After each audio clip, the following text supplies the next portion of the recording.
नमस्कार दोस्तों, राधे राधे। आज हम आपको बताएंगे कि निर्जला एकादशी इस साल 2025 में कब पड़ रही है। जाने शुभ मुहूर्त और पूजा विधि। हिंदू धर्म में एकादशी व्रत का विशेष महत्व होता है। इस दिन भगवान विष्णु की पूजा अर्चना की जाती है। यह व्रत कृष्ण और शुक्ल पक्ष की एकादशी तिथि को रखा जाता है। वैसे तो हर महीने 2 एकादशी का व्रत रखा जाता है, लेकिन ज्येष्ठ माह के शुक्ल पक्ष की एकादशी तिथि पर पड़ने वाली निर्जला एकादशी तिथि का विशेष महत्व होता है। मान्यता है कि यह व्रत करने से सारी मनोकामनाएं पूर्ण होती है और पाप भी धुल जाते हैं। साथ ही इससे मोक्ष की प्राप्ति होती है।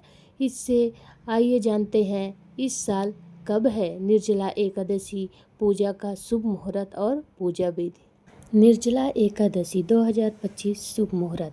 ज्येष्ठ माह का शुक्ल पक्ष की एकादशी तिथि की शुरुआत 6 जून को रात 2:15 पर शुरू हो जाएगी, जिसका समापन अगले दिन यानी 7 जून को सुबह 4:47 पर होगा।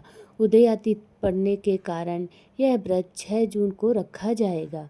एकादशी का पारण द्वादशी के दिन यानी 7 जून को किया जाएगा। सबसे पहले प्रातःकाल उठकर स्नान आदि करके स्वच्छ वस्त्र को धारण करना चाहिए और फिर भगवान विष्णु का स्मरण कर निर्जला एकादशी व्रत संकल्प करना चाहिए। फिर मंदिर व पूजा घर में अच्छे से साफ सफाई करके पूजा की चौकी पर पीले रंग का वस्त्र बिछाएं।